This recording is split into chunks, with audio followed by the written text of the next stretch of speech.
tarde a todas, todos e todes. É com grande prazer e é um grande prazer ter vocês conosco aqui no dia de hoje. Para quem não me conhece, eu sou Paulo Henrique, todos me conhecem como Pete. Eu sou professor de música do Núcleo de Arte do Centro Pedagógico da Escola de Educação Básica e Profissional da UFMG, né, o CP, o Colégio de Aplicação da UFMG. Então, eu gostaria de dar boas-vindas a todas as pessoas que estão assistindo aqui conosco esse webinar. Muito obrigado pela presença. Neste ano, eu estou na coordenação do projeto, que é um projeto de ensino, pesquisa e extensão, que é o ciclo permanente de estudos e debates sobre a educação básica. Esse projeto já existe desde 2008 e eu estou coordenando juntamente com outros colegas, né, na subcoordenação, a quem eu queria deixar um abraço, colega Tânia Aretusa, professor Cláudio Manel, ambos lá também da casa, né, do CP, estão licenciados agora para qualificação em pós-doc, mas queria deixar aí registrado esse nosso abraço. Também a professora Aline Neves, né, da Rede Municipal de Ensino de Belo Horizonte, e ainda a queridíssima professora Ione Gonzaga, que irá mediar hoje conosco aqui o nosso trabalho, com o nosso convidado, o padre Mauro. Então, essa é a primeira de uma série de webinars que o projeto irá promover esse ano. Essa série tem como título Educação Básica em Diálogo. Para esse primeiro contato, estamos estabelecendo um diálogo com o campo da museologia. E para isso, teremos então um convidado mais do que especial para conversar aqui hoje conosco. Uma pessoa que tem um lindo trabalho nos movimentos sociais e também que estabelece um estreito diálogo com a academia. Vou deixar para a Ione fazer a apresentação dele daqui a pouco, viu, Ione? Eu queria aproveitar para já também divulgar a nossa próxima webinar, que vai acontecer no dia 23/7, é uma sexta-feira, daqui a 15 dias, às 10 da manhã, pelo horário de Brasília, com a temática Internacionalização das Relações Afroeducativas entre os Estudantes de Angola e Brasil.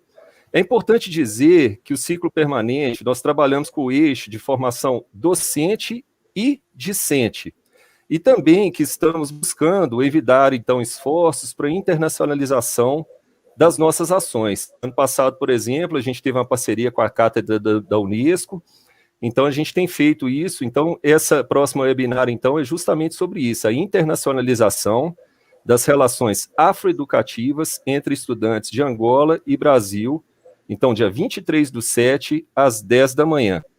Outro recado que eu queria deixar é que as declarações, para a emissão das declarações, basta que vocês preencham aí o formulário do Google Forms, que está na descrição do vídeo, e vamos colocar também aí no chat para vocês. Então, vocês vão preencher esse Google Forms e automaticamente vocês receberão essa declaração na caixa de mensagem e no e-mail de vocês. Ok? Eu queria deixar também, pessoal, registrado o nosso agradecimento aí à Bárbara, nossa bolsista, que tem desenvolvido um lindo trabalho, também a Maria Eduarda, Maria Clara, que são voluntárias do projeto, pela enorme contribuição que tem feito. Dizer também que a gente vai deixar o nosso contato aí de e-mail no chat ao longo da transmissão do webinar. A gente coloca o nosso e-mail, que se alguém quiser entrar em contato conosco, pode entrar por esse e-mail. A gente está passando por um processo de reformulação do nosso site, então em breve a gente vai divulgar essa nova versão para vocês também, ok? Então é isso. Então eu gostaria então de convidar a queridíssima parceira, co-coordenadora desse projeto, professora Ione Maria Gonzaga. Então, pessoal, a Ione é doutora e mestre em educação pelo programa de pós-graduação Conhecimento e Inclusão da Faculdade de Educação da Universidade Federal de Minas Gerais, a UFMG. É também especialista em gestão de pessoas pela FACE e licenciada em letras pela mesma instituição. É professora orientadora do curso Maestria, Estado, Governo e Políticas Públicas da Faculdade Latino-Americana de Ciências Sociais, a Flaxo, Brasil. Tem experiência na área de educação, atuando principalmente nas seguintes temáticas: gestão, diversidade étnico-racial, relações étnico-raciais, políticas públicas e direitos humanos. De julho de 2015 a dezembro de 2018, ocupou o cargo de superintendente de políticas afirmativas e articulação institucional da Secretaria de Estado de Direitos Humanos, Participação Social e Cidadania. É membro da Associação Brasileira de Pesquisadores e Pesquisadoras Negros e atua como consultora em relações étnico-raciais e de gênero. Bem-vinda, Ione, bem-vindo, Padre Mauro, é um prazer. Então, eu desejo, né, a todas, todos e todes um excelente dia e um rico diálogo nessa tarde de hoje. Muito obrigado.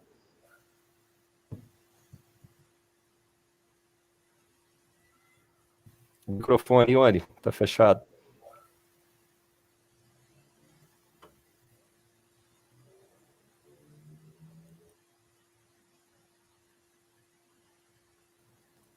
Ione, seu microfone está fechado.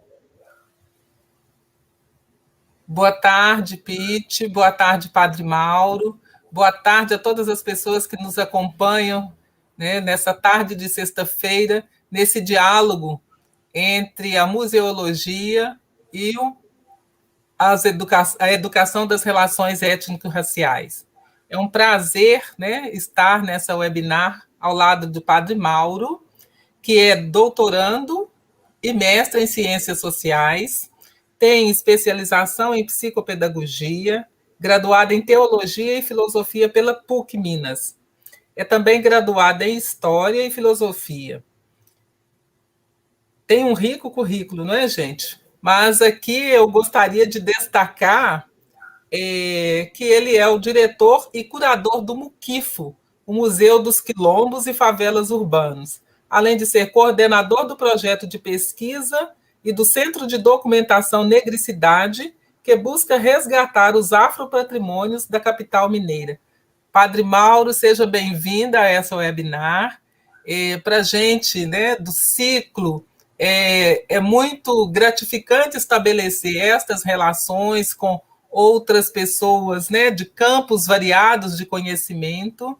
Para a gente tem sido também importante ampliar, né, esse debate para dentro da educação básica, porque nós trabalhamos com formação de professoras e professores, de gestores. Então, quando eles têm o conhecimento da cidade, o conhecimento de outros territórios, o conhecimento de outros sujeitos que vão construindo o dia a dia numa perspectiva antirracista, isso só nos fortalece, isso só nos transforma e nos humaniza. Então, é uma alegria tê-lo aqui conosco nessa tarde. Ione, eu que agradeço, né, esse convite e participo dessa tarde, nessa parte da tarde, com muita alegria. São temas que me tocam profundamente. Eu quero dizer também, iniciando não no sentido de falar da minha formação, mas dizer que eu sou formado na área de preservação do patrimônio cultural, né? E justamente por participar da criação do Muquifo, é que esse tema da museologia me é muito caro, e principalmente voltado para essa questão da educação, os museus como espaços educacionais, né, que possa contribuir nessa luta de descolonização, né, da cultura, dos espaços educacionais, né, e os próprios museus ainda como espaços colonizados, né, eu me sinto profundamente chamado. E estava querendo só confirmar se essa Aline que eu ouvi dizer que estava participando, se era Aline, minha amiga, e justamente a Aline contribui profundamente, ela está aqui mandando um abraço, contribuiu profundamente para a minha compreensão sobre o museu, o Muquifo, enquanto espaço de potência para poder falar na cidade, né? E para as crianças que chegavam ao museu, inclusive as turmas que a Aline levou ao museu, né? Uma experiência da Secretaria Municipal de Cultura. Então, eu fico feliz de saber que nós nos cruzamos aqui mais uma vez, né? Com a professora Aline. Eu vou fazer uma passagem rápida pela história do museu, mas destacando essa experiência do museu enquanto espaço educacional. Vou ver se vai dar certo a minha transmissão aqui, tá? Isso é sempre uma novidade para mim.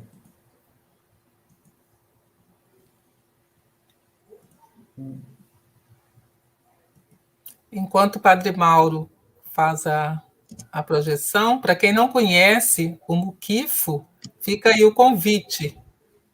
Vale muito a pena. Uhum. Já apareceu a imagem aí? Ainda não. Ainda não. Então, esse é o meu problema.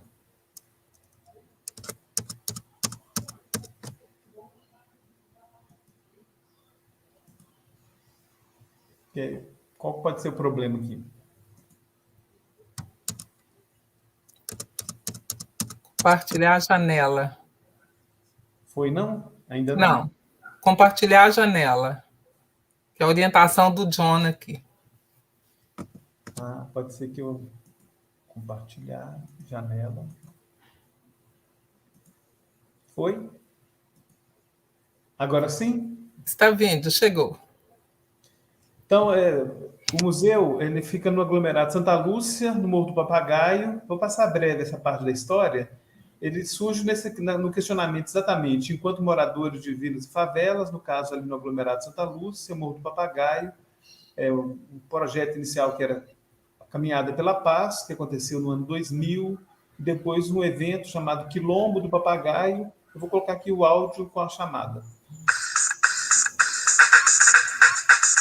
20 de novembro, Dia Nacional da Consciência Negra. Você não pode perder a grande festa da paz e cidadania no aglomerado Santa Lúcia. Participe do Quilombo do Papagaio. Durante 3 semanas, a comunidade se mobiliza em muitas atividades culturais, debates e celebrações que vão até 10 de dezembro, Dia da Declaração Universal dos Direitos Humanos. Informações 3296-6583. Venha fazer parte do Quilombo do Papagaio.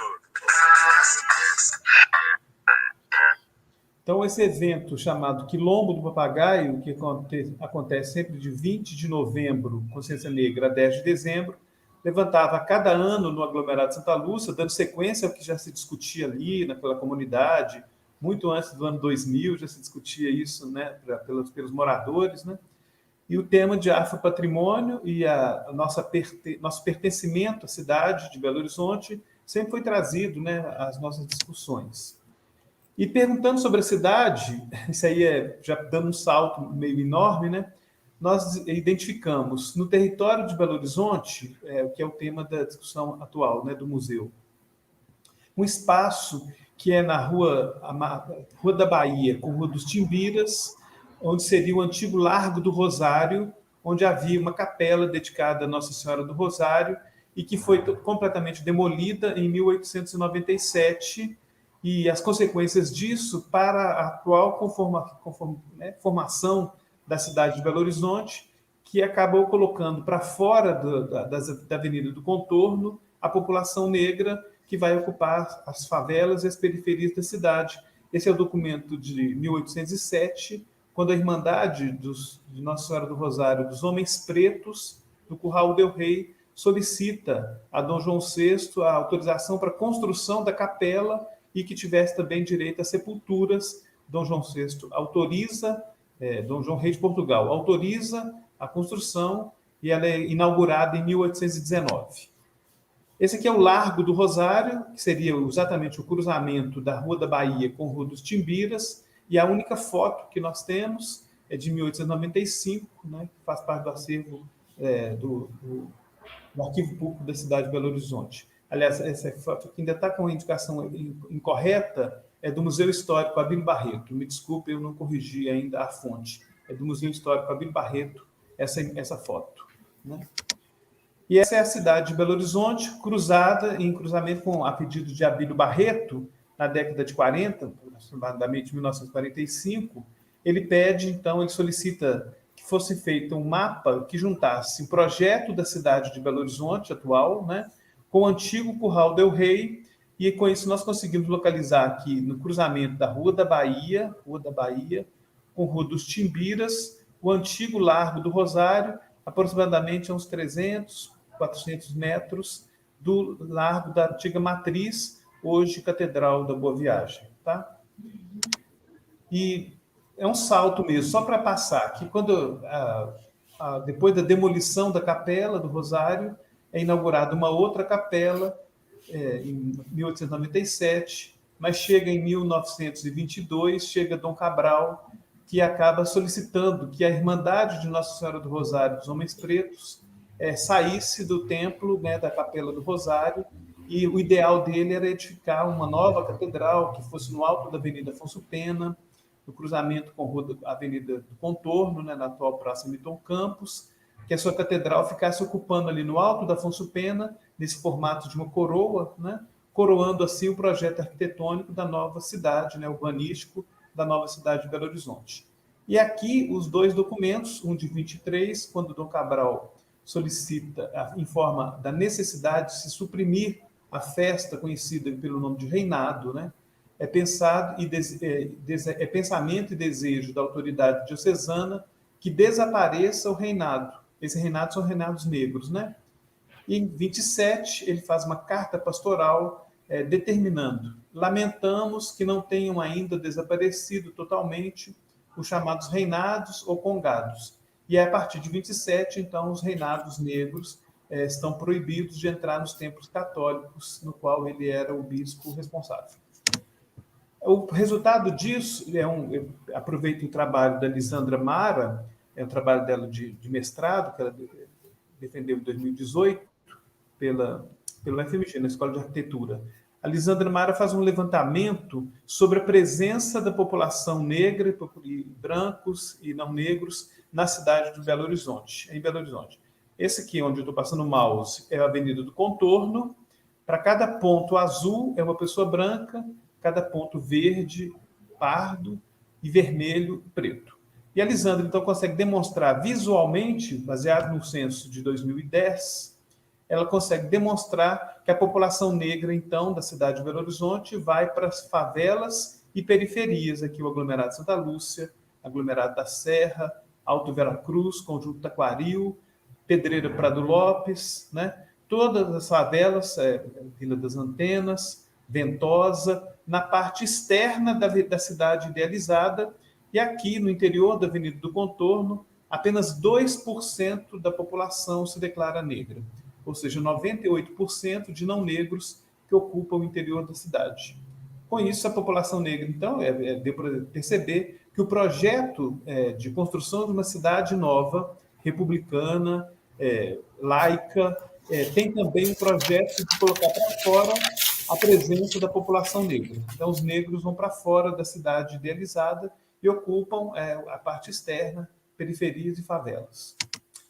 Exatamente, aqui é o aglomerado Santa Lúcia, aqui o atual Largo do Rosário, onde tem no cruzamento da Bahia com Timbiras esse café cultural. A Capela do Rosário ficava exatamente no cruzamento, de acordo com o mapa feito em 1945, né, que juntou a cidade de Belo Horizonte atual com o antigo Curral del Rei, indica que a Capela do Rosário estaria aqui. Atualmente, a Capela do Rosário é na Avenida Amazonas, esquina com Rua São Paulo e Rua dos Tamoios.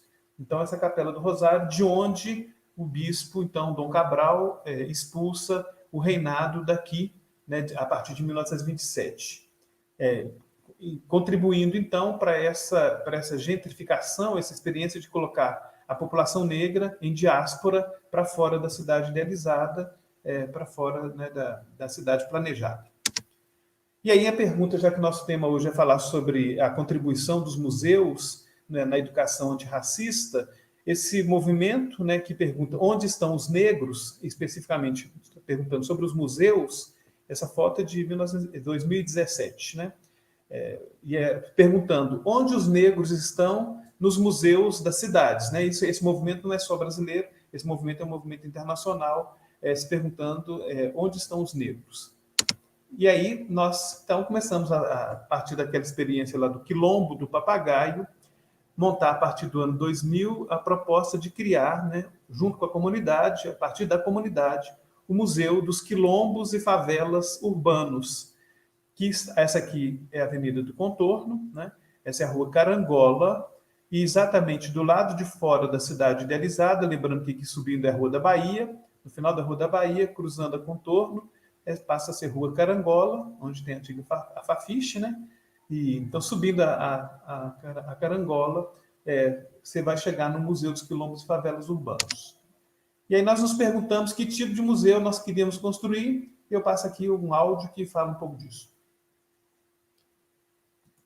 Eu acho que as luzes revelam o espírito do artista. Eu acho que as cores mostram bem a emoção dele, sabe? E eu acho que a gente ainda nem entrou no museu. Bora. Favela é arte.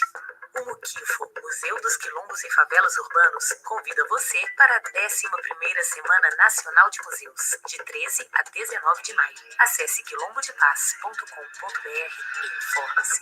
Uma realização Muquifo. Aqui é só para interpretar essa imagem, foi um dos primeiros cartazes que foram produzidos no museu, no Muquifo, que coloca uma favela atrás da emblemática imagem de Mona Lisa.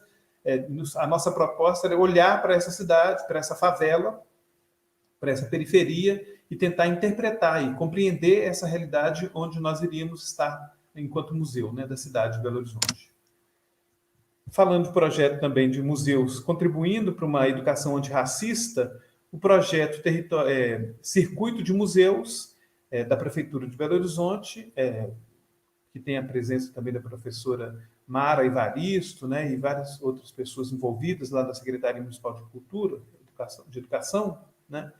O museu foi, então, visitado por centenas, eu posso dizer quase milhares de crianças das escolas municipais, né, da educação básica, fundamental, ao museu, o circuito de museus, levando especificamente para os territórios negros, crianças de das várias regiões de Belo Horizonte. Imagine aí todos os questionamentos das crianças chegando ao museu que, pela primeira vez, falava desses corpos negros que ocupam a cidade. Depois da demolição da Capela do Rosário, que acontece em 1897, a presença negra na cidade de Belo Horizonte desaparece, né? Então, andando pela cidade de Belo Horizonte, nós não nos identificamos, visitando os museus da cidade, nós não nos reconhecemos. Os nossos corpos, quando são apresentados nos museus, são apresentados sempre através de objetos de martírio, de tortura, né, de escravizados. E outras experiências, né, não nos reconhecemos nos museus da cidade. Então, através do museu, do Muquifo, e de um projeto Negricidade, que é esse centro também de documentação da cultura negra, da presença negra na cidade de Belo Horizonte, nós decidimos reconstituir o antigo Curral del Rei, tendo como ponto de partida o antigo Largo do Rosário, baseado naquela única foto do Largo do Rosário. Mas o nosso objetivo mesmo era conseguir visualizar o cemitério que havia no entorno da Capela do Rosário e que nós não temos nenhum registro fotográfico dele. Ou seja, até o momento, a pesquisa indica que os corpos que foram sepultados no entorno da Capela do Rosário, Curral del Rei, permanecem debaixo do asfalto do cruzamento da Rua da Bahia com a Rua dos Timbiras. Então, as crianças visitando o museu, nós queríamos mostrar para essas crianças que elas não eram só descendentes de escravizados e que essas crianças também eram descendentes de construtores de um templo, por exemplo, né? Nós começamos por aí. E essa aqui é uma maquete feita pelo Léo de Jesus, um arquiteto urbanista, e está agora no museu. E as crianças e os visitantes do museu podem visualizar essa antiga capela, né, que não há apenas aquela única foto que apresenta a tal capela. E o nosso objetivo, mais uma vez, era mostrar o cemitério, né, que as pessoas pudessem se sensibilizar, né, e pensar que esses corpos que foram sepultados ali, a partir de 1811 até 1894, não há nenhum registro que esses corpos foram levados para outro lugar. Ou seja, há grande possibilidade que eles permaneçam ali debaixo do asfalto da cidade de Belo Horizonte. Aí, para chegar no museu, então, esse aqui é um dos espaços expositivos que as crianças agora têm a possibilidade de visualizar, idealizado pelos negros, um lugar, né, que tivesse mantida também parte dessa cultura, dessa experiência religiosa de matriz africana. Então, aqui as guardas de Congado, guardas de Congo e Moçambique, a Caixa de Moçambique, aqui, e esse é um reino dedicado a Nossa Senhora do Rosário, é uma exposição, né? Isso aqui é uma sala de exposição, né? Lembrando, não é uma capela, é uma sala de exposição. Com a imagem de Santa Efigênia, né? Nossa Senhora do Rosário, São Benedito, como seria uma capela dos reinados negros que estão presentes na periferia de Belo Horizonte. E também falando dessa experiência educacional, ao lado do museu nós temos uma capela, porque o museu não tem uma sede própria, nós utilizamos um espaço de uma capela do aglomerado Santa Lúcia, onde foi apresentada uma pintura e os visitantes do museu têm a oportunidade de passar pela história de Belo Horizonte em relação à história de um grupo de mulheres da Vila Estrela. Eu faço análise de uma das cenas, são 14 cenas, em 110 metros quadrados. Essa é a 7ª cena, que apresenta a 4ª alegria de Maria, Jesus, né, entre os doutores do templo. E para representar essa cena, nós, então, convidamos, solicitamos a permissão da Josimeire, que é uma ex-moradora da Vila Estrela, doutora em História, para representar aqui Maria, mãe de Jesus, no templo entre os doutores. Das mulheres representadas na capela, na pintura da capela, são 14 mulheres, 13 domésticas, ou ex-domésticas já aposentadas, 13 trabalharam ou trabalham como domésticas, e a Josimeire, doutora em História, né, que traz aí uma reflexão sobre trajetórias negras na cidade de Belo Horizonte. Eu faço uma interpretação rápida, já que eu falo isso com as crianças, com os estudantes, com os visitantes, quando apresento essa cena. Jesus no meio, né, dividindo entre passado e futuro. Né?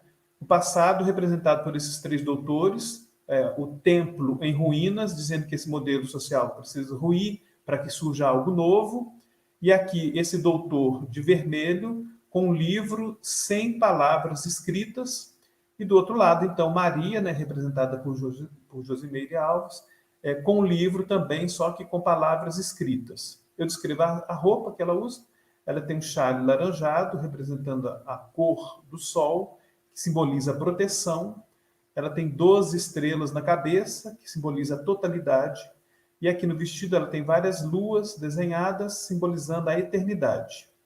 A Josimeire aqui, então, representa a mulher, ou então a humanidade protegida, a cor do sol, protegida, totalmente protegida, eternamente protegida, lembrando a lua, que simboliza a eternidade. A reflexão aqui é óbvia, né? É uma visão de João, no Apocalipse de João, quando ele narra: vejo no céu uma mulher vestida de sol, com 12 estrelas na cabeça e com a lua aos seus pés. A interpretação é simples, né? A humanidade protegida, totalmente protegida, eternamente protegida. O que chama atenção nessa cena e na interpretação iconográfica dessa cena é que Jesus está com 12 anos quando os meninos judeus são acolhidos no templo. E não é hábito ver uma mulher adulta representada num templo judaico, por causa das regras de pureza. As mulheres, a partir da primeira menstruação, devem observar as regras de purificação e de pureza. Menstruadas, as mulheres não podem ir ao templo. Não é? Então, aqui a reflexão, na hora de executar e planejar essa iconografia, foi pensar: interessante, os meninos acolhidos aos 12 anos no templo, como adultos, e as meninas, a partir da primeira menstruação, expulsas do templo, né, colocadas para fora do templo. Se essa experiência religiosa, bíblica, né, não tem aqui a base do patriarcado, do modelo do poder masculino que decide quem vai para fora e quem vai para dentro. Né? E com as crianças escolares que vêm visitar o museu, a nossa discussão é: olha só, se aqui não pode ter uma reflexão em quem é que vai para fora e quem é que decide quem vai para fora. Né? Um modelo patriarcal, machista, né, que tem aqui no templo também o centro do poder econômico, jurídico. Né? O templo judaico é o lugar do poder e da manifestação do poder masculino, né, e não do poder feminino. Eu continuo. Aqui é já o museu na parte não religiosa, com as exposições. Eu passo rapidamente, mas chamo atenção para uma das exposições, que é o quarto da empregada, que é uma exposição que é a mais antiga, é um núcleo expositivo que se chama Doméstica, da Escravidão à Extinção. Coloca aqui um áudio. O Muquifo, Museu dos Quilombos e Favelas Urbanos, traz até você a exposição Doméstica, da Escravidão à Extinção, uma antologia do quartinho de empregada no Brasil.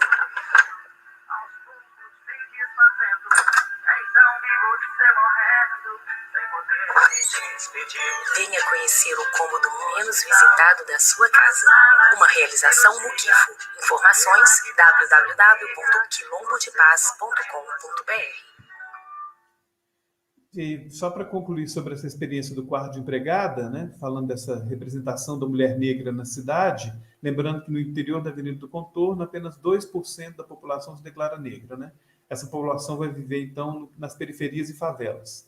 No quarto de empregada, nós temos essa cama que foi levada para o MAB e onde ficou 2 anos, numa exposição organizada pela Josimeire Alves, curadora, e Simone Moura, a exposição Nandê, quer dizer, Avante. E a cama da empregada, que é do acervo do Muquifo, ficou em exposição durante 2 anos lá no museu, né? Essa aqui é a Justina, que é uma doméstica que levou a cama, que fez a doação dessa cama para o museu. No dia da visita, que ela foi ao museu, né, acompanhei a Justina à exposição. Ela está aqui lendo a placa e logo após essa leitura ela me pergunta: o meu nome não está aqui, né? Ela comenta: o meu nome não está aqui. Aí eu pergunto: dona Justina, a senhora queria ver o nome aí na placa? Ela falou: sim, eu achei que meu nome estaria aqui, né? E aí, depois de um tempo, ela teve a oportunidade de registrar comigo e falar: não, eu achei que meu nome estaria ali, né, naquela placa. Mas não tem problema, eu sei que Justina só tem eu mesma. De novo, né, ela sentiu a ausência dela, ela esperava no museu ver o próprio nome, né, registrando que ela é proprietária dessa cama, e mais uma vez ela não viu. Aqui ao lado da exposição do quarto de empregada, que é uma instalação, esse núcleo que se chama Presente de Patroa, que são objetos doados pelas patroas às suas empregadas, né? E aí um núcleo que discute sobre esse lugar da mulher negra na cidade, esse lugar da mulher negra nos apartamentos e nas casas dos patrões, tá bom? Dependência de empregada, quarto de empregada e presente de patroa. Aqui uma foto de frente. Eu concluo minha fala para que a gente possa discutir. Como é que eu interrompo aqui?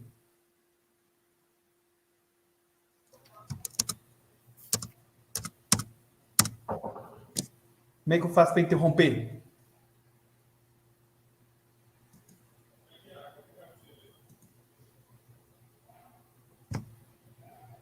Ione, eu consegui sair? Sim, saiu. Falei meio rápido assim, porque eu vi que o tempo estava passando.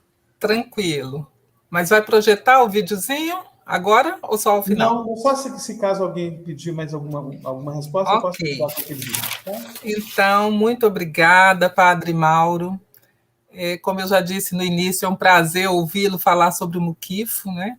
Eu tive a oportunidade de conhecer o museu em 2017, durante um lançamento de um livro da escritora Cidinha da Silva. Exato. E eu fiquei muito impactada pelo livro, né, que era o livro Parem de Nos Matar, e também pelo lançamento naquele espaço, né, de conhecer a história do Muquifo, conhecer toda a ambientação e ver que aquilo tudo tem muito a ver com a história da minha família, né? É uma história de família com muitas mulheres negras, muitas mulheres empregadas domésticas e que algumas conheceram esse quartinho de empregada muito bem, né? Então, me tocou profundamente conhecer o Muquifo. Então, fica o convite, como eu já disse, para as pessoas conhecerem. E é uma oportunidade muito interessante, né? Para as estudantes e os estudantes ressignificarem o que é ser negro em Belo Horizonte.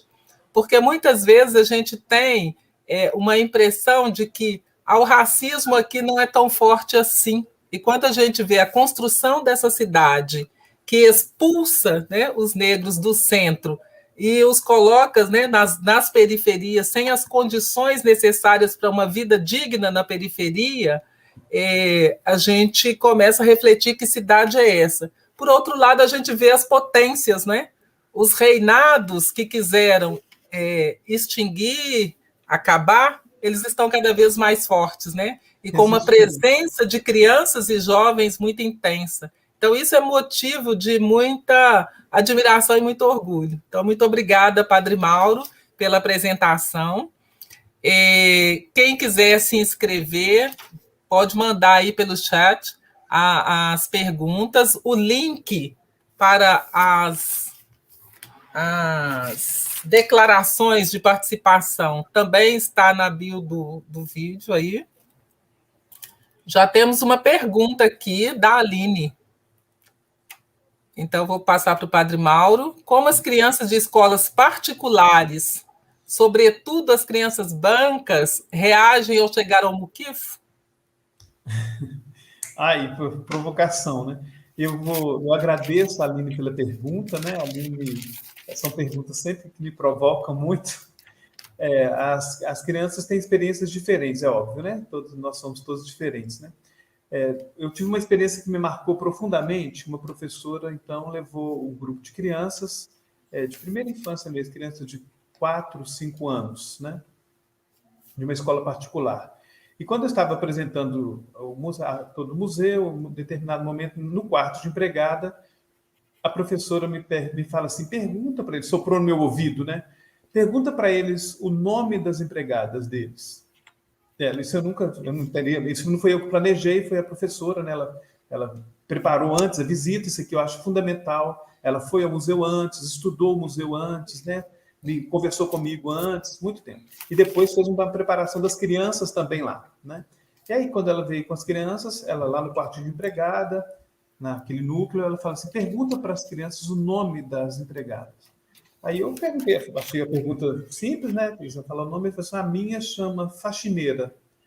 Aí outra criança, isso comigo, respondendo para mim, a minha chama passadeira, a minha chama lavadeira, aí o outro, mas isso aconteceu mesmo, não estou fazendo graça. A minha chama diarista, né? E aí a pessoa falando, a minha chama babá, sério, isso é real, e a professora, ela existe, ela é minha amiga agora, né? E aí eu falei assim, não, você está brincando. Eu falei assim, não, eu já perguntei várias vezes, eles chamam as pessoas que trabalham lá pela função que elas exercem. E aí eu falei, não, isso não acredito. Não, mas como é que ela chama? Ela chama diarista, ela chama passadeira, a minha chama babá, né? E aí eu tive a oportunidade de acompanhar toda essa história.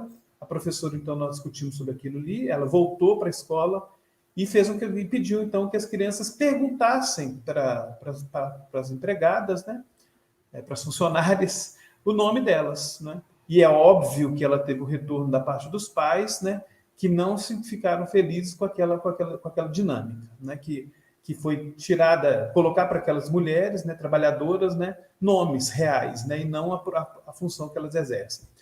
Então, as experiências são várias. Eu posso dar um outro exemplo? A Aline me provocou, pegou lá no meu calcanhar de Aquiles, né?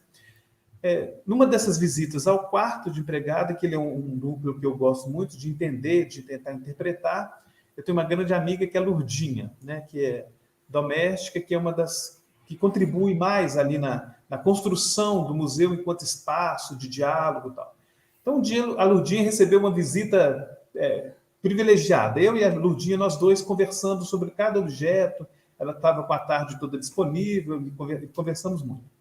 Então, ela resolveu falar sobre o quarto de empregada, né? Um dia podia convidá-la e ela pode ela mesma falar dessa experiência. Então, ela me fala, padre, eu vivi muitos anos nesse quarto de empregada. Estou falando pela Lurdinha, pela amizade, pela compartilhar isso que é tão importante aqui. E um período eu trabalhei numa casa que tinha uma criança, né, que fazia o para casa, e eu cuidava dessa criança, desse menino, né, era um menino. E a mãe desse menino trabalhava o dia todo. E ele ficava querendo mostrar o para casa para a mãe dele. Desse jeito. Isso aqui eu estou narrando no tempo da Lurdinha, tá? Estou narrando no tempo dela. Então, um dia ele veio para mim e falou assim, a minha mãe não quer ver o desenho, não quer ver meu trabalho, né? Aí eu falei assim, mostra aqui para a mamãe. Entendeu? Ela fala assim, mostra aqui para a mamãe. Ela troca de lugar, sem perceber, né? Aí ela olhou para mim e falou assim, Padre Mauro, aposto que eu estou pensando um monte de coisa aí, né? Desse jeito. Aposto que você está pensando um monte de coisa aí. Porque na hora de contar, que ela pediu então para o menino mostrar para ela, ela fala, mostra aqui para a mamãe. E ela se coloca no lugar de mãe do menino. Né? E aí eu fiquei pensando nesses afetos, né? Trocados e complexos, né? Ela que passa o dia todo na casa, cuidando daquela criança, que acompanha aquela criança, e que em determinado momento fala assim, mostra aqui para a mamãe, deixa eu ver o seu para-casa, né? E com os filhos dela na casa dela, né? Sem a presença dela lá.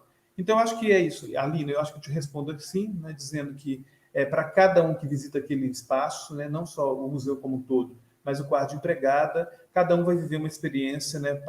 Diferente, é a minha opinião. Não sei se eu te respondi ou criei mais confusão. Eu acho que ampliou as indagações aqui, né? Mas é isso mesmo. Agora, a Tânia Aretusa pede, Padre Mauro, que o senhor dê pistas da potência que são os museus nessa interface com a educação básica, né? Nessa construção de uma educação antirracista. Professora, eu amo a professora Tânia. Você conhece cada povo fantástico que eu conheço. Tive a oportunidade de conhecer, né?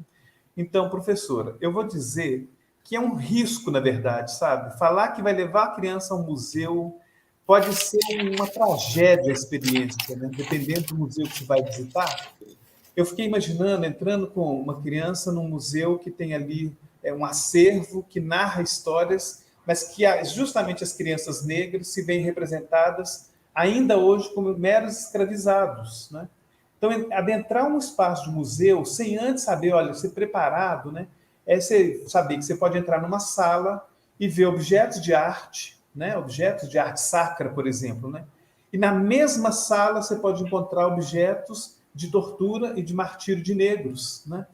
E aí você tem crianças brancas e negras, dependendo se são escolas públicas ou escolas particulares, dependendo do grupo, você vai falar assim, mas como que eu vou traduzir isso para uma criança? Saber que a representação de crianças brancas são pinturas, são obras de arte sacra, religiosa, né? E as crianças negras são representadas por objetos de tortura e de martírio, né? E de suplício de negros, né? Que é esse lugar. E não precisa ir muito longe. Visite os museus de Belo Horizonte, os museus da nossa cidade, para ver as representações dos corpos negros nesses museus tradicionais, né?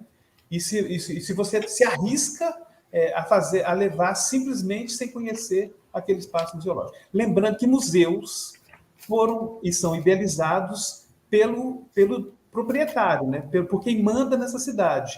Esses museus foram pensados e planejados pelos colonizadores para reafirmar o seu poder, né? Então, você pega uma criança negra e leva no museu onde está dizendo você, negro, negra, vai ser sempre o escravo, o escravizado. E o lugar que você vai ocupar vai ser esse aqui, né? Através do acervo. Estou fazendo uma interpretação do acervo dos museus que nós temos em Belo Horizonte, né? Na nossa cidade, né? Então, não é simplesmente dizer que o museu tem grande potência transformadora, mas eu acho que é um espaço de questionamento, né? Se perguntar com o movimento onde estão os negros e que lugares eles ocupam nos museus e na cidade. Atualmente, na cidade de Belo Horizonte, como nós já sabemos, debaixo do asfalto da Baía com Tibiras. E é justamente para ampliar, né, esse leque de perguntas que o ciclo permanente organiza webinars como este, né? Para que professoras, professores, gestores, a sociedade em geral, né, compreenda e entenda a necessidade de a gente descolonizar os olhares sobre a presença negra no Brasil, né? Sobre os museus, sobre a escola, né? Para que a gente não romantize os espaços, né? E achar que tudo ali está bonito, que está certo, né? A gente precisa indagar esses espaços. Então, o ciclo tem investido muito nestes diálogos. E cada vez a gente vai vendo mais potência, né? Como a pergunta aqui da nossa bolsista. A Maria Eduarda pergunta, Padre Mauro, como é o posicionamento das pessoas brancas cristãs ao ver o cristianismo retratado na negritude, lá na capela? Quem é essa estagiária? Mexeu comigo, é Maria Eduarda? Maria Eduarda. É a Maria Eduarda.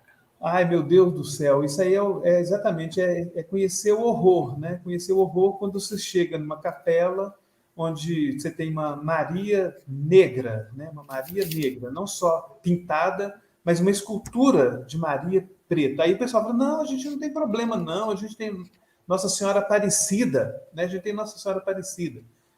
Mas quando você vai... a minha experiência ali no museu, né, um lugar que eu gosto de estar, o Muquifo, né, com muito prazer, mas ouvi ser questionado até hoje, né, se gente preta pode estar ocupando os altares, né, e eu ouvi isso, né, enquanto o museu estava aberto, agora na pandemia está fechado, né, tem que responder isso o tempo todo, se pode fazer uma representação de Maria como uma mulher negra da favela, né, tem que responder isso hoje, né, 2021, né, tem que estar respondendo, né, mas por que ninguém nunca se questionou, né, se Maria, mãe de Jesus lá, se ela era branca de olhos azuis, né, mesmo sendo nascida no Oriente Médio, né, sol, deserto, se era possível uma Maria loira de olhos azuis, se isso era possível, não Jesus de Nazaré, loiro de olhos azuis, ninguém se questionou sobre isso, e até hoje, em 2021, eu tenho que responder que eu posso fazer uma representação de Maria negra, que provavelmente é muito mais próxima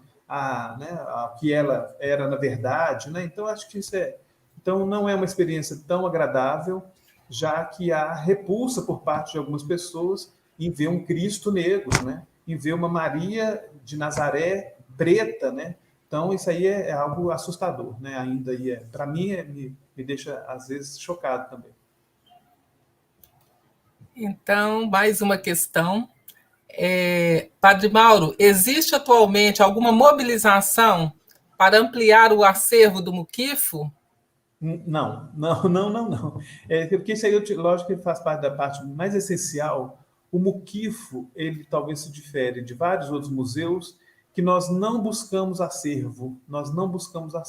Ele é um museu de tipologia comunitária, então ele simplesmente acolhe o que essa comunidade leva para o museu e que ela considera importante.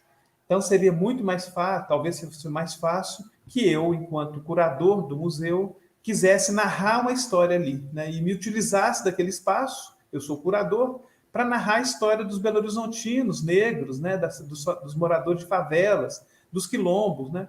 Mas aí ele deixa de ser museu comunitário, né? E aí, vamos dizer, é o museu do Padre Mauro, é o museu de não sei quem, Não.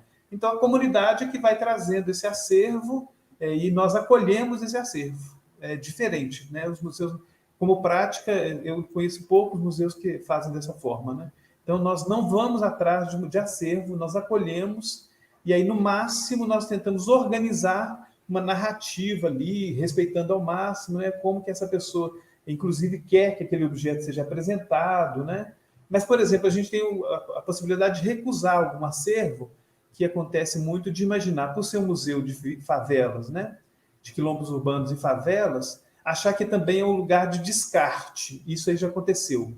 Do museu está fechado, às vezes, e eu abrir a porta do museu e ver um pacote no chão, do lado de dentro. Alguém que chega de fora e joga pelo muro, e aí quando a gente abre é algum objeto, né? Algo que a pessoa queria... E aí depois me liga e fala, não, eu deixei lá, estava fechado, eu deixei lá. É um objeto de descarte, né? Então não é isso, né? A pessoa que leva algum objeto me narra por que levou aquele objeto para o museu e que ele considera que deve ocupar aquele espaço ali, tá bom? Ok. Na minha visita ao museu, eu fiquei impactada com os presentes de patroa. Eu queria ouvi-lo falar um pouco sobre isso. E tem mais uma questão aqui. A Aline fala que quando levou uma turma ao Muquifo, a primeira coisa que impactou os estudantes foi o ônibus parar na entrada da favela, né? Então, se deparar com este outro território, né, diferente do habitual, é também uma possibilidade de aprendizagem, né? A cidade não é só o que aparece nas televisões ou está aí nas redes sociais, né? A cidade tem muito mais que isso. E aí eu convido também as pessoas para mandarem as perguntas pelo chat. No YouTube, a Bárbara está coletando essas perguntas. Fiquem à vontade, aproveitem a presença do Padre Mauro. Aí, Padre Mauro, então eu queria que você comentasse, por favor, essa questão dos presentes de patroa. Isso. Como que chega, junto com aquela pergunta, né? Como que chega esse acervo ao museu? Então, atualmente está em torno de mais de 2.000 objetos que nós colecionamos no museu, no Muquifo, né? Organizados em núcleos expositivos. O primeiro andar, todo de objetos biográficos. No segundo andar, nós temos 2 exposições, Meu Reino Sem Folia e Uma Rainha de Favela, Pedro Pedreiro, no segundo andar. Não é? E no primeiro andar, nós temos um núcleo que é Janelas, Histórias e Memórias, Extinção, Doméstica da Escravidão e Extinção, um núcleo pequeno que é o Presente de Patroa, ligado ao Doméstica. Né? Nesse núcleo, como que ele surge, o Presente de Patroa? Objetos que chegavam e que nós, enquanto organizadores do espaço, nós não conseguimos conectar com nada e com nenhum núcleo. Sério, chegavam objetos e aí até que alguém diz, né? É um cinzeiro que tem lá no núcleo que é o Presente de Patroa.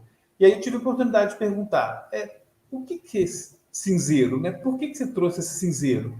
E a pessoa que leva o objeto, né? A Solange Aparecida, ela dá de ombros, faz assim, Presente de Patroa. Ponto. Né? Só isso. Presente de Patroa. E aí eu fiz eu que fiz o exercício de perceber que vários daqueles objetos tinham chegado daquela forma. Por exemplo, lá no quarto, lá no Presente de Patroa, tem 2 quadros belíssimos, um cavalo, né? Belíssimo, é uma obra de arte mesmo, né? E aí eu lembro quando ele chegou, eu falei, essa beleza desse quadro, essa maravilha. Aí eu observei que ele tem um furo, assim, ele está rasgado. Aí a pessoa falou assim, não, ela não quis restaurar o quadro e falou, a minha patroa, né? Falou que ia jogar no lixo. E eu fiquei com pena de jogar no lixo. Eu também teria pena de jogar no lixo, né? E aí a frase da patroa, se você não levar para sua casa, eu vou jogar no lixo, né? E quase que, eu acho até quase que uma ameaça, né? E ela, então, pegou o quadro e trouxe para mim, eu conheço a Beth.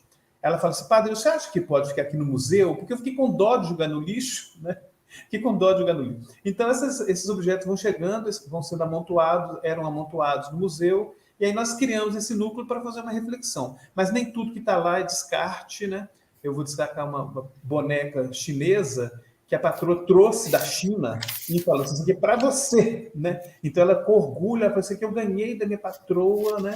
E eu gosto dessa boneca, eu fico muito feliz e eu queria que ele ficasse aqui no museu. Então, só para dizer que não é só objeto de descarte, não é só lixo que tem ali no Presente Patroa, tá bom? Mas tem muita coleção Barça. Pelo amor de Deus, não doem suas Barças para suas empregadas, né? Não tem onde colocar mais Barça, por favor, né? Ao invés de doar Barça, ensine o nome, né? Saiba o nome das empregadas, né? Da empregada, né? Pois é, trate com respeito. Isso. É isso, nós temos muitas questões aqui ainda. A Maria Eduarda pergunta se é possível a apresentação de artistas negros lá no Muquifo. Eu vou fazer as 3 perguntas que estão aqui, porque o nosso tempo já está indo embora, faltam 5 para as 4 já. Sobre o museu, se está funcionando na pandemia, o senhor já respondeu que não. Né? Como as crianças negras se sentem diante passou essa pergunta aqui, dessa experiência, né, de ver. Deixa eu resgatar a pergunta aqui. Como as crianças negras se comportam vendo histórias tão similares a de muitas delas no Muquifo? É uma pergunta da Bárbara Gomes. Eu vou começar por essa parte da apresentação de artistas negros. O museu, o acervo é dos moradores da favela, né? Então, dos moradores do aglomerado de Santa Lúcia, na sua maioria, ou de pessoas que trazem objetos que têm alguma conexão com alguma favela ou com algum quilombo urbano da cidade, tá bom? Então, é assim que vai se compondo o acervo. Então, nós não fomos atrás de acervo, então o que está ali é alguém trouxe e que acredita que narra sua própria história, já que a minha história não é narrada nos outros museus da cidade, é uma possibilidade. Para entender isso, eu vou dizer, por exemplo, a coleção da Dona Marta, que é uma rainha do Congado, de Santa Efigênia, a coroa dela, o cetro, o manto, né, que ela usa, parte da roupa dela, né, está no museu. Né? E eu fiquei pensando que como que esses objetos da Dona Marta, rainha conga de Santa Efigênia, seriam acolhidos em outros museus. Inclusive, eu não vou dizer que seriam desprezados, seriam bem recebidos, eu fico imaginando que sim. Né? Mas se eles entrariam ali como algo de valor, ou se entraria como algo exótico. O acervo, a coleção da Dona Marta, no Muquifo, ele não é exótico, é isso que eu estou querendo dizer, que eu acho que é a grande diferença, né? É o tesouro dela, né? É o tesouro dela, e a coroa dela, é o cetro dela, o manto dela, né? E algumas imagens de devoção que ela deixou também no museu. Então, é isso que eu vou dizer, que são referências importantes. Aí fala de moradores, porque museu, isso não é só eu, não. Museu guarda coisas importantes, objetos importantes. E é por isso que eu estou trazendo aqui a história do meu pai, através desse rádio, o rádio do seu Raimundo. Eu quero trazer aqui a foto da minha família e quero colocar aqui no museu. Quero trazer meus parentes para ver isso aqui também, né? E eu quero trazer meus parentes para ver minha mãe pintada aqui nessa capela, para ver minha avó representada aqui, né? E aí, resumindo também como resposta, dizer que o Juvenal, um estudante, um professor de história, né, mestre em história, lá do aglomerado Santa Lúcia, quando visitou pela primeira vez uma escultura que é de Maria, Estrela da Manhã, uma escultura negra, uma mulher negra, né, representada por Dona Generosa, ele olhou para a imagem, eu estava na hora, ele olhou para a imagem e falou assim, essa parece com a minha mãe. Finalmente, essa parece com a minha mãe, né? E ouvi falar que essa aqui, né, os católicos têm esse costume, né? Maria, nossa mãe, né? Uma imagem cor-de-rosa e eu sou preto, né? Então isso aqui é incoerente, né? E agora, se reconhecer seu próprio corpo, né, a possibilidade de você esteja de fato representado ali. E também, nesse período da pandemia eu já respondi, mas agora os museus estão abrindo, né? Nós estamos de novo aceitando agendamento para visitas ao museu. E tem uma outra pergunta, sobre artistas, né? Nós temos o Sarau no museu, que é um grupo específico, Isto Não É um Sarau, é um coletivo, né? Que não é do museu, mas que ocupa aquele espaço, atualmente uma vez por mês, no período da pandemia, de forma virtual. Então, é uma oportunidade de apresentação, de presença da comunidade ali no museu. Então, ele é visitado por artistas, né, ocupado pelos moradores.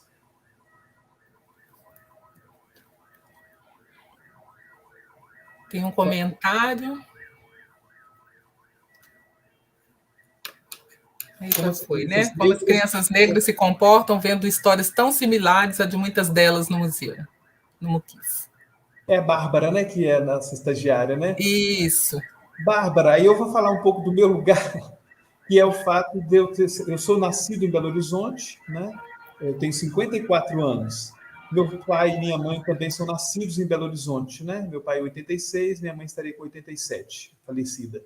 E nós nunca nos reconhecemos nessa cidade, né? Nós nunca nos reconhecemos nessa cidade.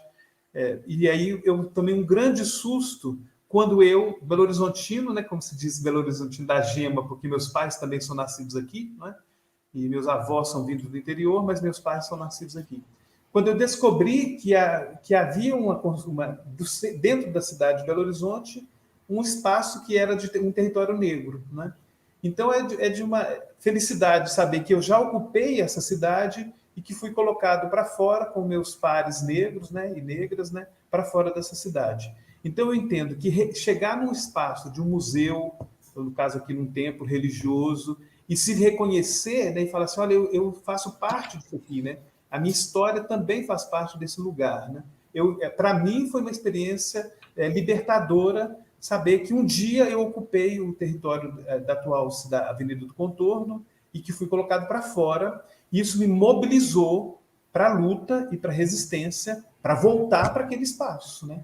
Então, é isso aí, eu vou falar da minha experiência bem pessoal, né? Então, agora eu quero retornar a ocupar um espaço que eu quiser e não um lugar que foi determinado para mim, que era favelas e periferias, né? Então, acho que eu tento responder dessa forma. Ok. Tem mais uma pergunta da Juliana Borges. Como são aproveitadas as memórias ancestrais dos moradores? Eles narram essas histórias através de objetos que eles trazem. Então, é um trabalho dificílimo de registrar isso, né? Então, eu vou pegar um objeto do museu, né, tem que ir lá para conhecer, tá? Que é um tronco de árvore, que é de uma paineira rosa, que é uma árvore que foi, por muitos anos, muitas décadas, estava na frente da casa da Dona Generosa. Dona Generosa já é falecida. Então, havia essa paineira cor-de-rosa na porta da casa dela, que não era dentro da casa dela, era na casa do vizinho. Um dia, esse vizinho decide cortar essa paineira. Decidiu cortar a paineira. E ela gostava da paineira. Imagina ter a sombra de uma paineira cor-de-rosa na sua casa, né? É uma maravilha. Então, quando ela vê que a paineira foi cortada, ela fica profundamente triste e os filhos e netos decidem, então, pegar alguns pedaços do tronco e picar e fazer de bancos. E ela, então, se assenta num desses bancos ali. Depois da morte dela, eles pegaram um desses bancos, picaram em vários pedaços e um desses pedaços eles trouxeram para o museu e está lá para as pessoas visitarem. Então, para falar daquele tronco, daquele pedaço de uma paineira rosa, de um tronco de paineira rosa, eu preciso contar a história da Dona Generosa. Eu preciso contar que ela fazia bonecas e que fez por décadas essas bonecas e que fez parte daquele grupo que está representado naquela capela através de uma imagem de escultura, né? Uma imagem belíssima. Então, a história dela é que conta a história daquele museu e que conta, né, como uma experiência, né, a história dos moradores das vilas e favelas. Então, é a história da Dona Generosa que é o que nós queremos preservar. O tronco é muito interessante, aquele objeto, né? Mas é muito mais a história que é narrada sobre aquele tronco, né? Que fala um pouco da vida da Dona Generosa, que se sentou debaixo de uma árvore por muitos anos, que amava aquela árvore e que fazia bonecas. A Aline traz uma outra pergunta: se há um plano de tornar o museu disponível no ambiente virtual. Como é a questão do financiamento dos museus, especialmente nesse tempo de retrocessos políticos? Nem me fala. Mas agora, assim, já vários desses objetos já estão em ambiente virtual. Existe a TV Muquifo, você pode procurar, é um canal no YouTube, e também nós estamos no Instagram, no Facebook. Então, várias dessas histórias já foram narradas em microfilmes, em micro-histórias, né? Dá para conhecer vários desses objetos em histórias no Muquifo, é uma série, né? Então, várias narrativas já estão em ambiente virtual. E, em questão de manutenção, nós fomos aprovados na Lei de Incentivo à Cultura, no ano passado, e também no Fundo Municipal de Cultura, que coincidiu exatamente com o período da pandemia, e nossas atividades foram desenvolvidas, então, no ambiente virtual. Por isso, tem uma gama de vários acontecimentos que estão nas nossas redes sociais. Então, nós temos aqui também vários comentários, vários agradecimentos para o Padre Mauro, dizendo das pessoas falando que estão aprendendo muito, que estão gostando do webinar, que é uma promoção aqui, né, do ciclo permanente de estudos e debates sobre educação básica, né, que funciona no Centro Pedagógico da UFMG, a parceria assim, muito grande com o Padre Mauro e com outros grupos, né? A Secretaria Municipal de Educação, a partir da professora Mara, também tem um projeto bem bacana que dialoga com o ciclo. É o Territórios Negros, no Museu e Territórios Negros. Exato, Territórios Negros, né? Padre Mauro, deixa eu ver. Mais comentários, mais agradecimentos. Aqui tem vários, tá? Ainda que haja repulsa das pessoas brancas, certamente é a porta aberta, né? O Muquifo é a porta aberta para as pessoas se identificarem com Jesus, né? Com essa experiência própria. Incrível. É um comentário da Maria Eduarda. E é isso. E o catálogo, Padre Mauro? Catálogo, seria bom se eu falar um pouco, por favor. Habemos Muquifo, né? Habemos, igual quando é eleito o novo Papa, habemos Papa, já temos o novo Papa. Ele é o resumo iconográfico da minha dissertação de mestrado, que foi falar sobre as coleções e a criação do Museu de Quilombos e Favelas Urbanos. E aí o catálogo é um resumo iconográfico da minha dissertação, né? Que foi um trabalho também com a Samantha Coan, foi fotografias do Alexandro Trigger, né? E a proposta do catálogo é sair da cidade, percorrer das ruas da cidade, entrar pelo museu, visitar os espaços todos, inclusive o primeiro andar, o segundo, o terceiro andar, que é a laje, e olhar de cima da laje de novo a favela, né? com a proposta de mudança de olhar, né? Mudança de olhar. Passando pela cidade, entrando pelo museu, percorrendo todas as exposições. A última fotografia é do aglomerado Santa Lúcia, propondo, então, enxergar de novo, né? Olhar de novo para essa favela e tentando eliminar os preconceitos, né? E esse olhar racista sobre as favelas, né? Eu queria perguntar se o John pode apresentar o vídeo do Negricidade, que mostra o Largo do Rosário. O John pode mostrar para nós?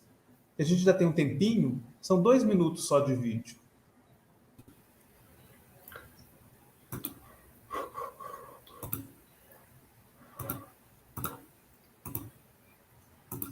A intenção é resgatar essa memória negra dos belo-horizontinos, né?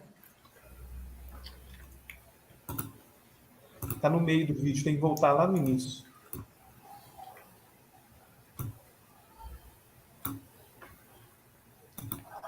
Uma parceria com o Instituto Federal.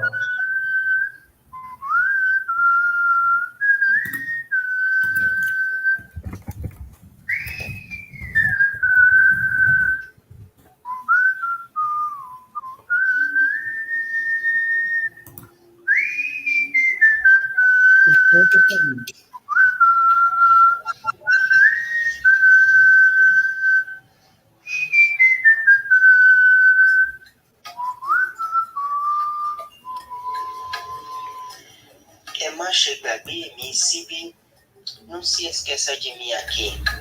Ayabadudu mi, ainha preta minha. Orode uma muxagbara, a expressão é força de vida.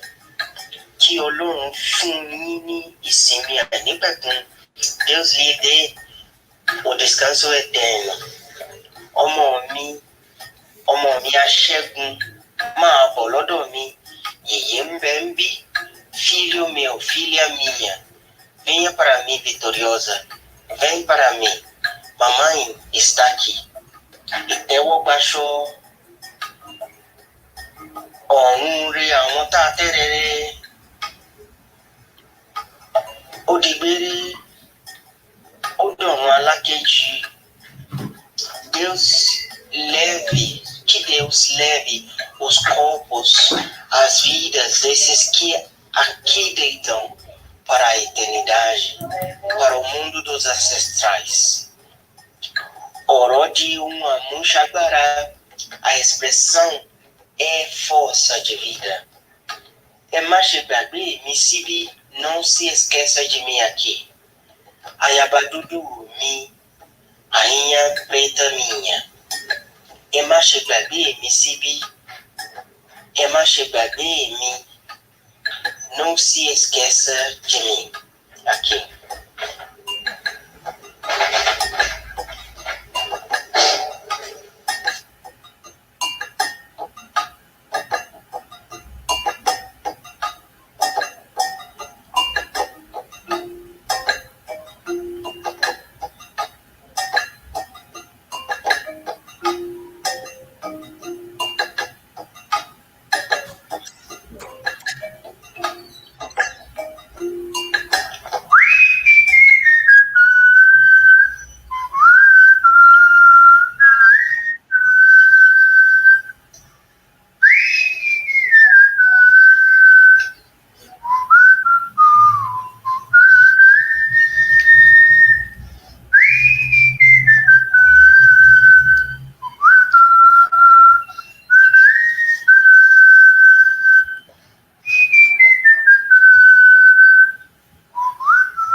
Terminou. A intenção é clara, né, que fazer memória a esses negros e negras que foram sepultados ali, atualmente na esquina da Rua da Bahia com Timbiras, e que foram silenciadas as suas histórias, né? Nós, belo-horizontinos, não tivemos a possibilidade de saber a história dos nossos antepassados, né? Ficaram ali esquecidos debaixo do asfalto, mas não por muito tempo, né? Nós vamos voltar Nós apresentamos o pedido para a Diretoria de Patrimônio de Belo Horizonte, para que aquela esquina seja reconhecida como patrimônio imaterial de Belo Horizonte, e aguardamos a resposta, né, se vai ser aprovado esse nosso pedido, para que as crianças e os belo-horizontinos possam passar por aquela esquina e fazer pelo menos uma reverência, independente da experiência religiosa, saber que ali, ou na proximidade daquela esquina, corpos negros estão sepultados, né, esquecidos por mais de 130 anos, mas que não serão esquecidos, né, para o futuro. Nós vamos resgatar essas memórias, né, e ter ali uma indicação que debaixo desse asfalto corpos negros foram sepultados, como assim são sepultados nas penitenciárias, ausentes da política, ausentes dos cargos de poder dessa cidade. É por isso, então, que nós queremos uma placa indicando esses corpos estão aqui debaixo do asfalto, mas nós não permaneceremos apenas nas penitenciárias e fora da cidade. Nós vamos ocupar essa cidade. Como tudo isso é forte, né? Porque a gente vê as pessoas brancas, quando se vão, né, seus nomes ganham praças, né, passam a nomear praças, escolas, ruas e tantos outros, né, prédios públicos, isso. Mas os negros estão sepultados debaixo do asfalto da Rua da Bahia. Nossa! Sem serem citados. Pois é, precisam ser citados, né? São os nossos que estão lá. E aí tem a Juliana perguntando como é possível agendar visitas ao museu, que é preciso fazer. Sim. Para fazer pelo telefone, tem como colocar aí. Também é fácil achar pelo Google, vocês acham isso tudo, mas quer que eu repita? Como é que faz? Eu ponho aqui, vocês divulgam, hein? Para agendar, então, basta discar para o número do museu. Eu falo, professora? Pode, por favor. 98798 7516. 98798 7516. Esse é o telefone do museu. Sou eu mesmo que atendo por enquanto, né? E aí para agendar essas visitas, tá bom? Ok. Então, Bárbara vai colocar aqui na tela. Tem mais alguma questão?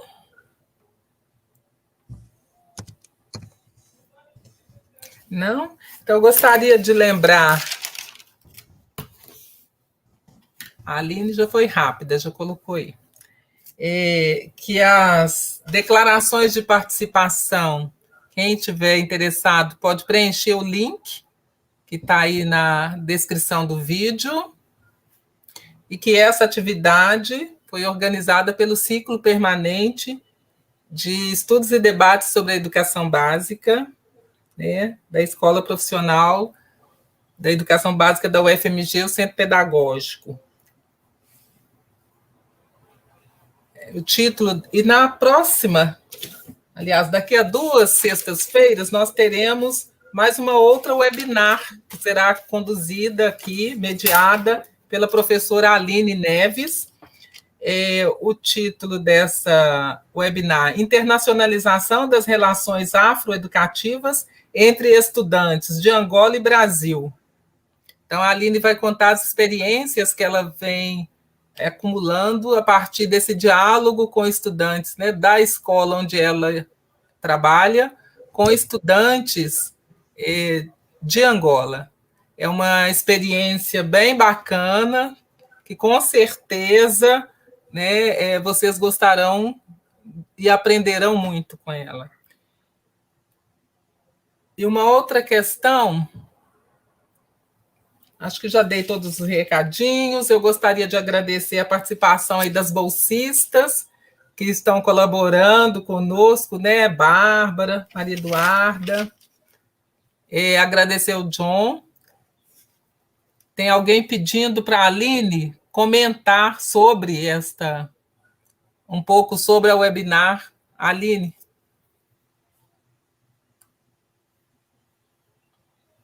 Já tem gente interessada, olha que bom. Então, já temos, né, uma perspectiva de público para a próxima webinar. Padre Mauro, a palavra está aberta para o senhor, fica à vontade. Ainda. Nessa parte quase que de aviso também, eu só queria registrar que eu sou vinculado ao programa de pós-graduação da PUC, Minas, e que eu sou bolsista da CAPES. Já me cobraram que eu não cito isso, então eu quero registrar que eu sou bolsista da CAPES, né? Da minha parte seria isso, agradecer o convite também, né? E para essas visitas aos museus, eu peço para o pessoal um pouquinho de paciência, que nós estamos nos organizando nesse retorno, tá bom?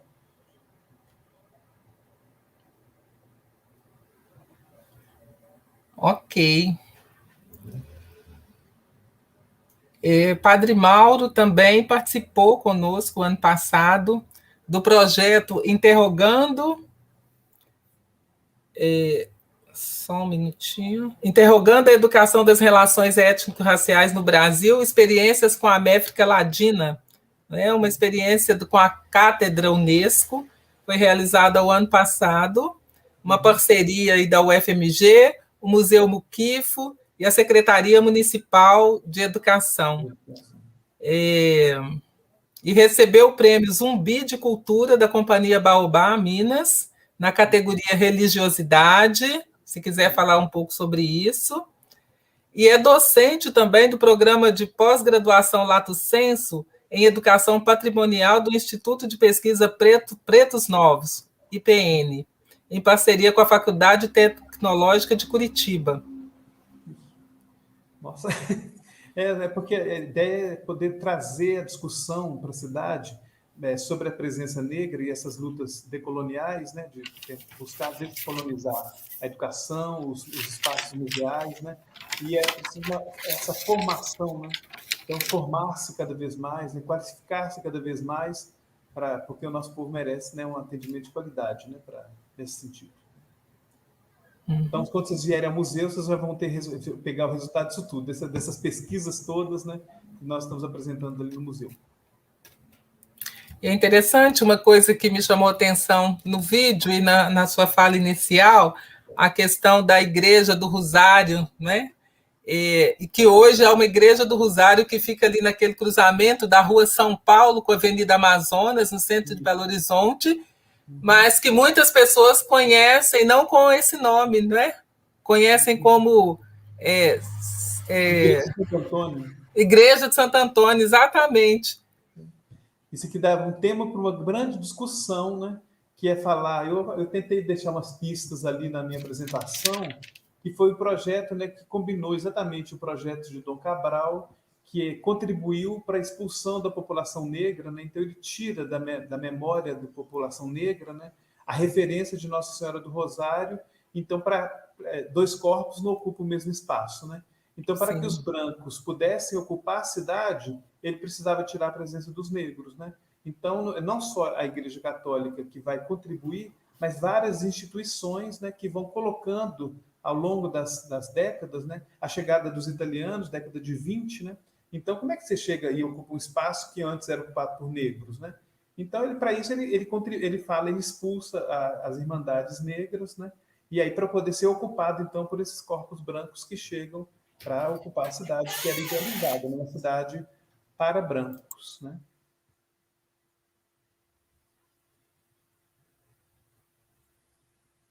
Está sem o seu som, seu microfone foi... Esse processo de expulsão não é só uma expulsão simbólica, né? É uma expulsão real, né? Real. E hoje a gente ainda tem a reverberação, né, dessa higienização da cidade, né?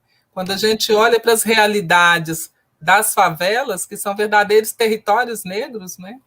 A ausência das políticas públicas, a questão da segurança pública desse espaço que é pensada, né, não para garantir a vida. Então, tudo isso precisa ser dialogado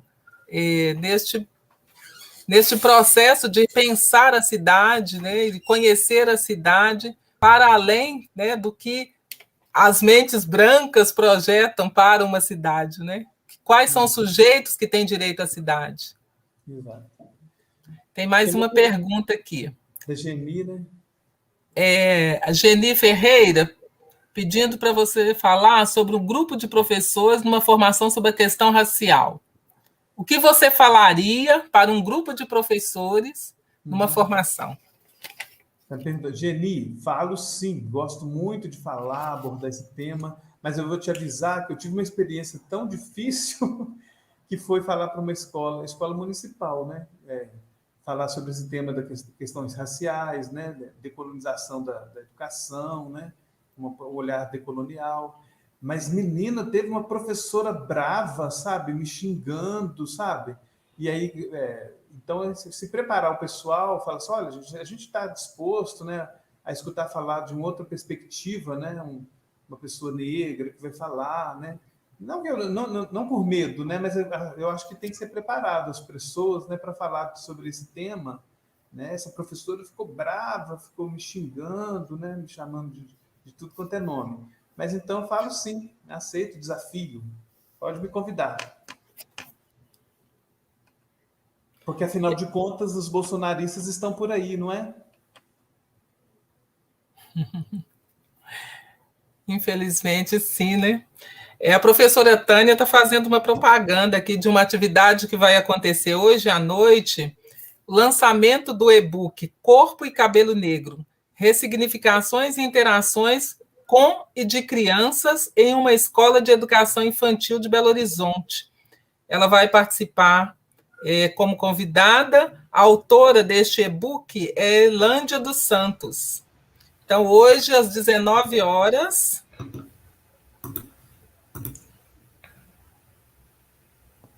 no site da Escola Cidadã. Escola Cidadã. Então, fica aí o convite.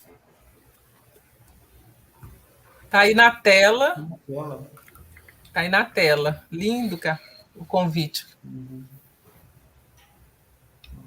Então, mais uma atividade aí.